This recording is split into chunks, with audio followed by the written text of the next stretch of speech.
भारत में काले जादू की जड़ें प्राचीन धार्मिक ग्रंथों और अनुष्ठानों तक फैली हुई हैं, जहां जादू, सफेद और काला दोनों एक व्यापक आध्यात्मिक दृष्टिकोण का हिस्सा था। प्रारंभिक वैदिक काल यानी 1500 से 500 ईसा पूर्व में ऋग्वेद, जो 4 वेदों में सबसे पुराना है, में मंत्र और अनुष्ठानों का उल्लेख मिलता है, जो शत्रुओं, बीमारियों और बुरी आत्माओं से बचाव के लिए उपयोग किए जाते थे। ये अभ्यास आज के समझे जाने वाले काले जादू के रूप में सटीक नहीं थे, लेकिन ये उन अंधेरे रूपों के पूर्ववर्ती थे जो बाद में विकसित हुए। वैदिक दृष्टिकोण में अलौकिक शक्तियों के अस्तित्व को स्वीकार किया गया था, जिन्हें अच्छे और बुरे दोनों उद्देश्यों के लिए इस्तेमाल किया जा सकता था। अग्नि अनुष्ठान, जिसे यज्ञ भी कहा जाता है, भेंट और मंत्रों का प्रदर्शन देवताओं को प्रसन्न करने और बुरी शक्तियों से बचाने के लिए किया जाता था। वास्तव में अथर्ववेद, जो चौथा वेद है, में कई मंत्र और ताबीज हैं, जिनका उद्देश्य प्रतिद्वंद्वियों को वश में करना, शत्रुओं पर विजय प्राप्त करना और अभिशाप देना है। ये प्रारंभिक रीति रिवाज बताते हैं कि स्वार्थी या हानिकारक उद्देश्यों के लिए अलौकिक साधनों का उपयोग इस पवित्र युग में भी मौजूद था। प्राचीन भारत में धर्म और जादू एक दूसरे से गहराई से जुड़े हुए थे। शक्ति की अवधारणा सफेद और काले जादू दोनों में एक केंद्रीय भूमिका निभाती थी। जहां शाक्त यानी देवी के अनुयायी दिव्य स्त्री के शुभ पहलुओं की पूजा करते थे, वहीं अन्य लोग देवी के अंधेरे, अधिक हिंसक रूपों जैसे काली, छिन्नमस्ता और भैरवी का आह्वान करते थे, जो जीवन और मृत्यु पर शक्ति प्राप्त करने की इच्छा रखते थे। 6ठी शताब्दी ईस्वी के आसपास उभरे तंत्र पर प्रारंभिक ग्रंथों ने विभिन्न उद्देश्यों के लिए दिव्य शक्ति का उपयोग करने के लिए विस्तृत निर्देश दिए थे, जिनमें शत्रुओं को वश में करना, बुरी आत्माओं से सुरक्षा और अलौकिक शक्तियों, जिन्हें सिद्धियां कहते हैं, की प्राप्ति शामिल थी।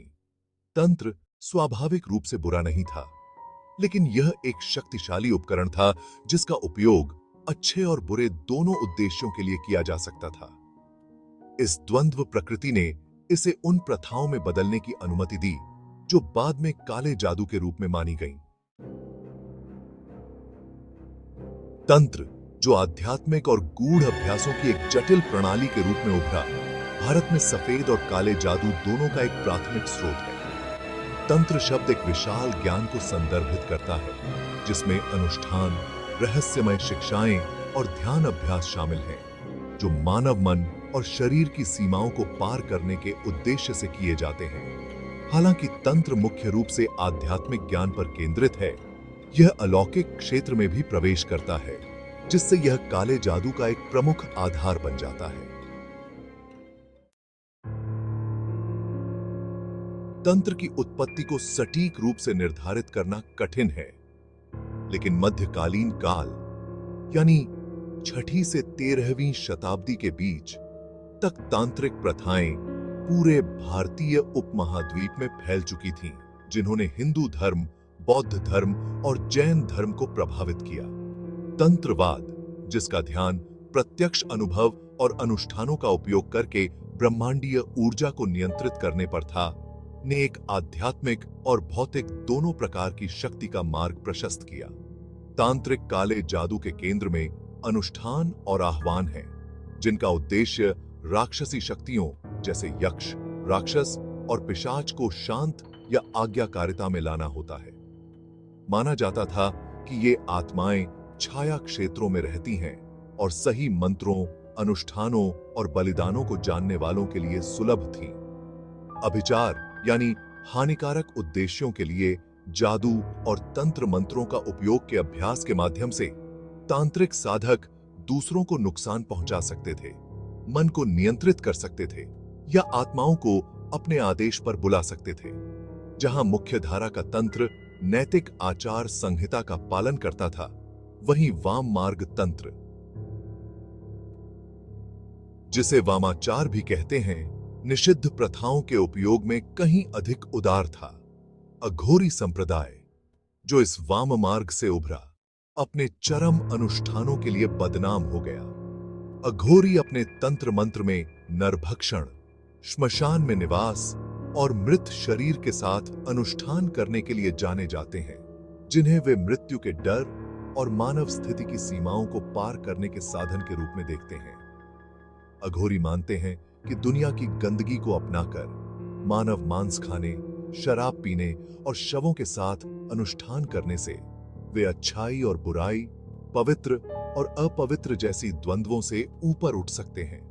उनकी प्रथाएं रहस्य में ढकी हुई हैं और उनके अनुष्ठानों का उद्देश्य उन शक्तिशाली अंधेरे बलों को बुलाना है जो उन्हें अलौकिक क्षमताएं प्रदान करते हैं।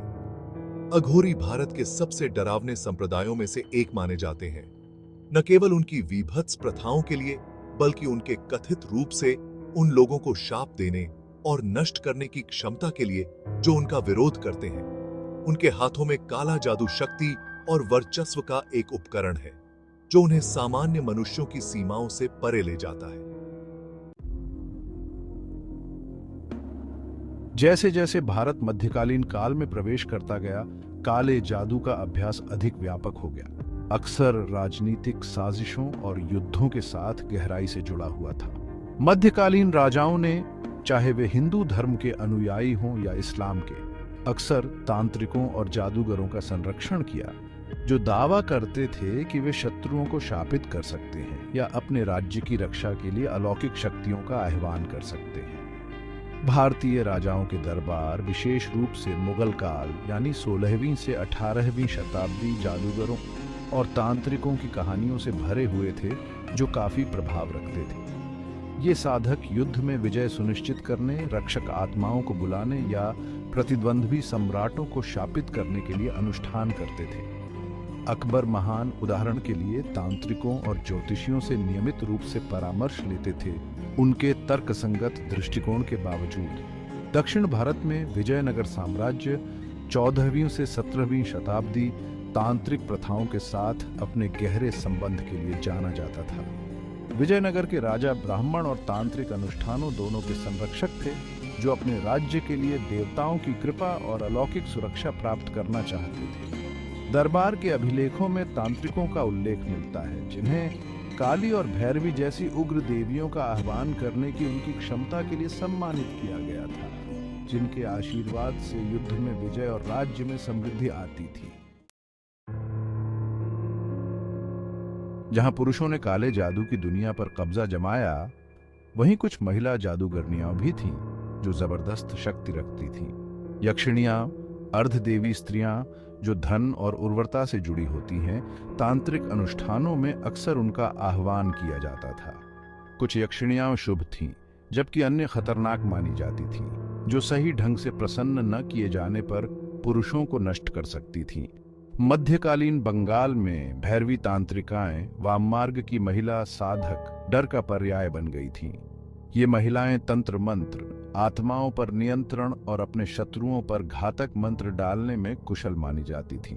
ऐसी कहानियां प्रचलित हैं कि भैरवी तांत्रिकाओं ने जादू के माध्यम से शक्तिशाली पुरुषों को फंसाया और राजनीतिक लाभ के लिए उनका मन नियंत्रित किया। जहां काले जादू के उच्च पुजारी, तांत्रिक और दरबारी जादूगर थे, वहीं यह भारत के ग्रामीण क्षेत्रों की लोक परंपराओं में गहराई से समाहित था। गांवों और जनजातीय क्षेत्रों में स्थानीय ओझा या तांत्रिक एक प्रकार के काले जादू का अभ्यास करते थे, जो प्राचीन अनुष्ठानों, आत्मवाद और स्थानीय अंधविश्वासों का मिश्रण था। ओझा पारंपरिक चिकित्सक होते थे जो भूत प्रेत भगाने और गांवों को बुरी ताकतों से बचाने का काम भी करते थे। हालांकि कई ओझाओं को उनकी श्राप देने की क्षमता, आत्माओं को नियंत्रित करने और बीमारी या मृत्यु लाने के लिए भी जाना जाता था। ये साधक काले जादू का उपयोग न केवल व्यक्तिगत लाभ के लिए करते थे, बल्कि गांव के विवादों और प्रतिद्वंद्वियों को नियंत्रित करने के लिए भी करते थे। भारत के कई हिस्सों में काले जादू का डर आज भी व्याप्त है, जहां लोग नजर, अभिशाप और जादू टोना की शक्ति में विश्वास करते हैं। इस डर ने झारखंड, बिहार और असम जैसे ग्रामीण क्षेत्रों में विशेष रूप से डायन शिकार की दुखद घटनाओं को जन्म दिया है। जहां महिलाओं पर काले जादू का आरोप लगाया जाता है और उन्हें प्रताड़ित या मार दिया जाता है। भारत के ग्रामीण क्षेत्रों में सबसे आम काले जादू की एक विधि मृतकों की आत्माओं का आह्वान करना है। बंगाल में शमानी प्रथाएं और मृतकों की आत्माओं का आह्वान दुश्मनों पर श्राप डालने के लिए किया जाता है। ये अनुष्ठान अक्सर गुप्त रूप से रात के अंधेरे में श्मशान भूमि के पास या पवित्र वृक्षों के नीचे किए जाते हैं। छत्तीसगढ़ और ओडिशा के आदिवासी क्षेत्रों में ओंझा पिशाचों को नियंत्रित करने में सक्षम माने जाते हैं। ये बुरी आत्माएं होती हैं जो मनुष्यों पर कब्जा कर सकती हैं और उन्हें हिंसक या गंभीर रूप से बीमार कर सकती हैं। इन आत्माओं का आह्वान अक्सर उन अनुष्ठानों में किया जाता है जिनका उद्देश्य दुश्मनों को नुकसान पहुंचाना या जनजाति के भीतर के विवादों का निपटारा करना होता है। 18वीं और 19वीं शताब्दी के दौरान ब्रिटिश उपनिवेशवाद के आगमन के साथ पारंपरिक प्रथाएं, जिनमें काला जादू भी शामिल था, जांच के दायरे में आ गई। ब्रिटिश अधिकारी अपने तर्कवादी और ईसाई दृष्टिकोण के साथ इन प्रथाओं को अंधविश्वासी और पिछड़ी हुई मानते थे। उपनिवेशी कानूनों को जादुई प्रथाओं को दबाने के लिए लागू किया गया था, उन्हें धोखाधड़ी या आपराधिक गतिविधि का एक रूप मानते हुए।